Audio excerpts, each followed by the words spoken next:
In our last video, we had discussed about the normal physiology of puberty. We had walked through the various stages of puberty and certain physiological problems happening in the process of sexual maturation. Today we shall be dealing with certain clinical problems of puberty, one being when the puberty happens very early, known as precocious puberty, and the other being when the puberty happens late, known as delayed puberty. Precocious puberty, it can be defined as pubertal development that begins at an earlier age than expected based on what we have established as normal standards. If we go by statistical definitions, it is defined as pubertal development occurring more than 2.5 standard deviations earlier than the average age. Clinically, what do? Any girl less than 8 years with both breast and pubic hair development, and any girl less than 10 years with onset of menses is considered to have precocious puberty. Any boy less than 9 years with genital and pubic hair development will be considered to be having precocious puberty. So whom to evaluate? If you are having a child less than 6 years with either breast or pubic hair, then evaluate for precocious puberty.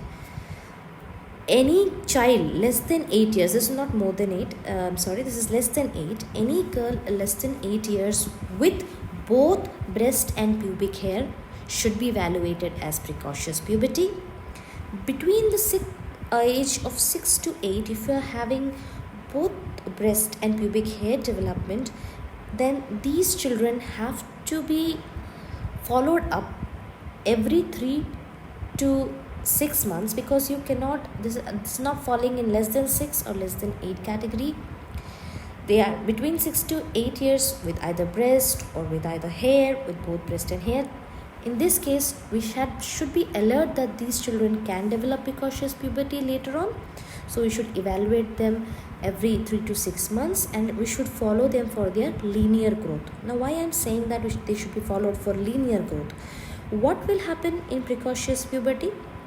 There will be early maturation of the hypothalamic pituitary ovarian axis. If we are speaking of girls first, then hypothalamic pituitary ovarian axis, it matures earlier. So the levels of the sex steroids will increase.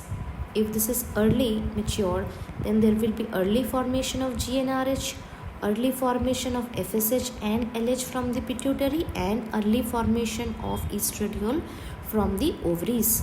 So this early estradiol, first of all, it will actually stimulate the release of growth hormone, as we have discussed in the last video, and it will increase the linear growth. But the same estradiol will also lead to early closure of epiphysis, of the bony epiphysis. This actually leads to a short adult height. Whatever the height was genetically determined for that particular child, it won't be attained. There will be a short height because of the early GnRH, early FSH and early estrogen production, which led to an early closure of the bony epiphysis. That is why we have to evaluate these children for linear growth, and if we are finding the changes of secondary sexual characteristics happening very fast, we can evaluate them as precocious puberty also. So, any child between 6 to 8 years only having breast development will be diagnosed as premature thelarchy, and only having pubic hair development will be described to have premature puberty. Please note an important clinical condition where if the child's age is less than 6 years, and if you are finding rapid pubertal changes with features of some neurological problems like headache or seizures, then there might be an intracranial pathology leading to increased intracranial pressure. So you have to evaluate in this case for an intracranial pathology. Okay. So precocious puberty is because of the early maturation of hypothalamic pituitary ovarian axis. Basically, what do we want? We want the sex steroids level to be increased. No, we do not want that. That happens in precocious puberty. The secondary the sex steroids levels are increasing, and hence the secondary sexual characteristics will develop at an early age. So this rise of secondary sexual characteristics, which is because of the increase in sex steroids, can happen because of two reasons. The sex steroids can directly increase because of stimulation from GnRH and FSH-LH, or the sex steroids can come from a source other than this axis, like an ovarian tumor which is producing sex steroids, or parental cosmetics which have sex steroids. So the first case where the rise of sex steroids was because of the increase in GnRH and hence FSH and LH will be a gonadotrophin dependent precocious puberty. And the second condition where the source of sex steroids was not from this axis, rather it was from an ectopic source like an ovarian tumor that was producing sex steroids, or from xenoestrogen, that is environmental estrogen coming from cosmetics and hair products, and that led to increase in sex steroids of the child and led to the precocious puberty development. This pathology will be gonadotrophin independent, because this is not dependent upon the pituitary gonadotrophin. This sex steroid is coming from somewhere else. There is a third category of precocious puberty known as incomplete precocious puberty. As the name suggests, it is an incomplete thing. All the changes of puberty are not happening. Adrenarche, gonadarche, thelarche, puberche, menarche, everything is not happening. It's incomplete. There is an isolated thelarche, or there is an isolated puberche, or isolated adrenarche. So let us come to the first category first. Gonadotrophin dependent precocious puberty. You can very well understand why this is known as central precocious puberty, because the increase is happening from the central level. The hypothalamus produced GnRH and the pituitary produced FSH and LH earlier than expected, and this led to the gonads to produce more sex steroids at an earlier age, and hence there was precocious puberty. It's also known as true precocious puberty because of two reasons. The first reason being that this increase in sex steroids is because of increase in the gonadotrophin levels. So this is true to the axis. That is why true precocious puberty. Secondly, now please note that hypothalamus, pituitary and gonadal axis. In this gonadotrophin dependent puberty, what will happen? Suppose it is a male. Suppose it is a female. So the hypothalamus will produce GnRH, pituitary will produce FSH and LH, and the gonad, that is ovary, will produce estrogen. This is the same physiology that is happening, but it will happen earlier than expected. So the secondary sexual characteristics will develop at an early age. But because in a girl the increase was of estrogen only, the secondary sexual characteristics will be that of a female.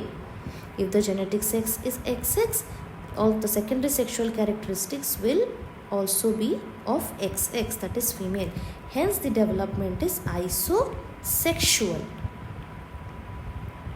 Similarly, if this was a boy, XY, then the hypothalamic pituitary gonadal axis will produce more testosterone.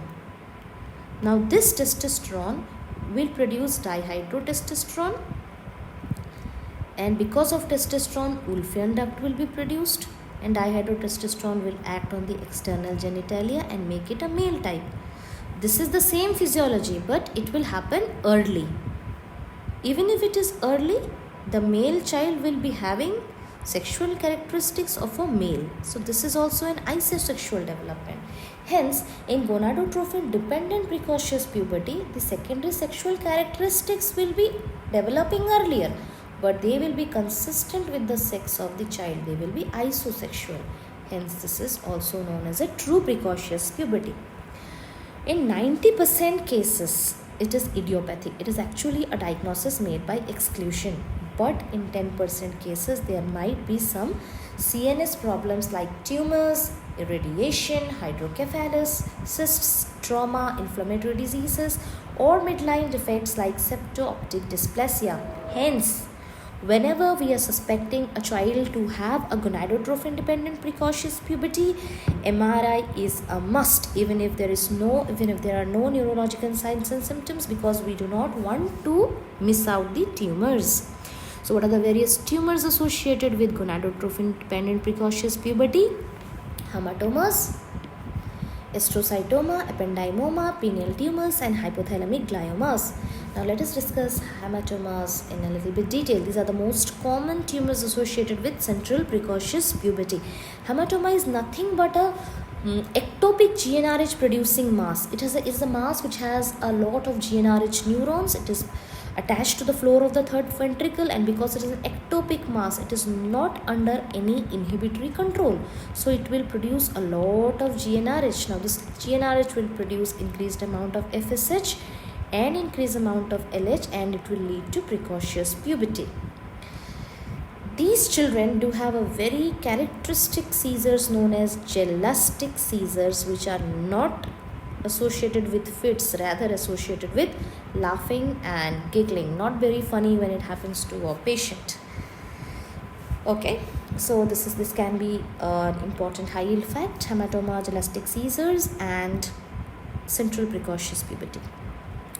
The other causes of central precocious puberty are other conditions where there is high circulating androgen estrogen concentration that leads to hypothalamic early HPO axis maturation. It can happen because of congenital adrenal hyperplasia. I shall be doing a video where we shall be discussing congenital adrenal hyperplasia in detail.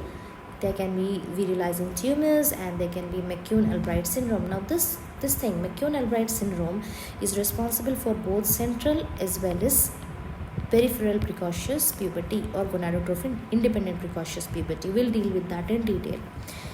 Also, in girls with very severe primary hypothyroidism, there might be central precocious puberty. Why? Please remember that the anterior pituitary has some basophilic cells which produce the flat hormones. Flat is a mnemonic for FSH, LH, ACTH, and TSH. Now note that FSH, LH, TSH, and HCG, they share the same alpha subunit. That is why HCG can replace LH for supporting the corpus luteum, and that is also why we can give HCG to trigger ovulation and to mimic the physiological LH surge. Similarly, because of the alpha subunit similarity of TSH and FSH, this high amount of TSH in severe primary hypothyroidism, it mimics FSH, and it causes early activation of the FSH receptors and leads to central precocious puberty. Alright, since coming from the anterior pituitary, it is a central cause. Okay, so this is all about central precocious puberty. In the next video, we shall be dealing with gonadotrophin independent or peripheral precocious puberty.